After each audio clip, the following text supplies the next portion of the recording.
Many great teachings and their messages get missed in the story of miracles. For example, Sai Baba's story, there are so many miracles, but there is a message behind those miracles, and it is often seen that the message is lost somewhere because the story of miracles seemed so appealing.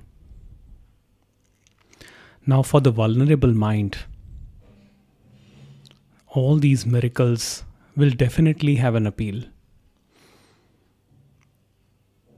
Because the restless mind is always trying to look for some comfort in some form of entertainment, and especially in hope.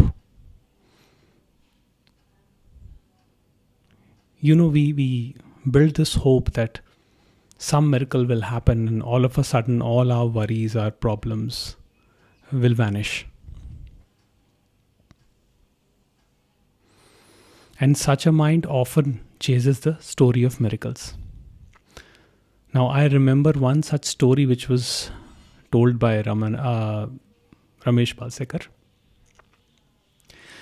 And the story is that there was a woman near Ramana Maharishi's ashram whose son was bitten by a snake. So this woman brings the boy to Ramana ashram and she puts the boy on his feet. Ramana Maharishi's feet. Now all of a sudden the boy gets up and then people start shouting, "Oh, miracle, miracle." But Ramana Maharishi makes it very clear that he did not do anything. Not just that, there was even no sankalpa or intention to cure the boy. It simply happened through the will of God. And that has been the message through and through. Whether it's Nisargadatta Maharaj, Ramana Maharishi or Ramesh Balsekar, the message is that everything happens through the will of God.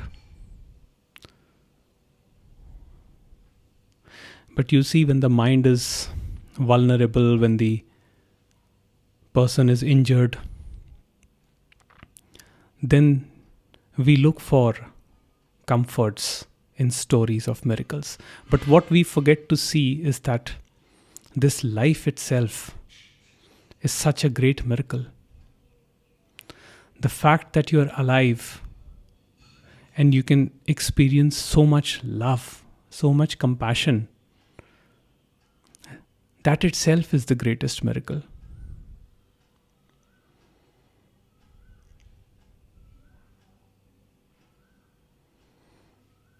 But you see, when we are injured,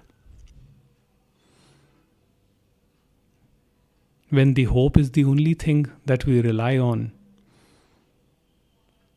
then we look for miracles. And sometimes that lands us into a place where we are exploited, where it's easy to take advantage of us.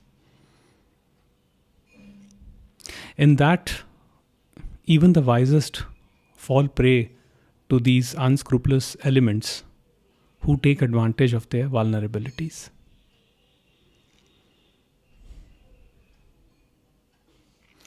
Everyone wants to feel that the grace is on me,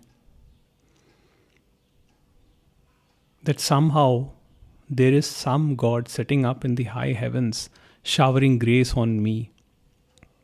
But you see, the grace is the absence of sense of personal identification. Therefore, grace does not shine on the person, but grace is the dissolution of the person, of the sense of personal identification. So when you are completely silent all by yourself, when you're completely rooted in the here and now, that itself is the grace, because then you're connected with God.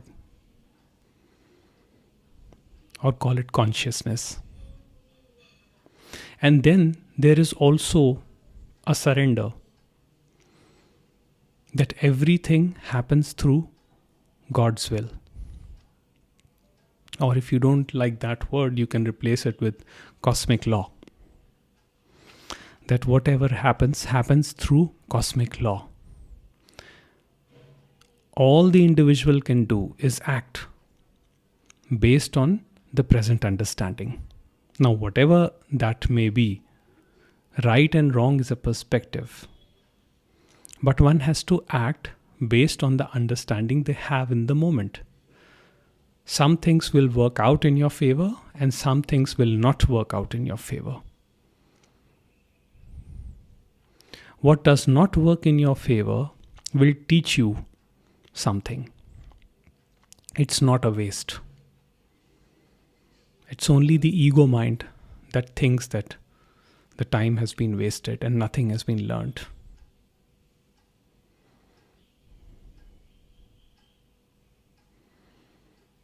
Therefore, rather than hoping for miracles, rather than creating a future projection of happiness, just tap into your infinite awareness right now, in this very moment. And you will see that happiness is all around. That happiness is your true nature.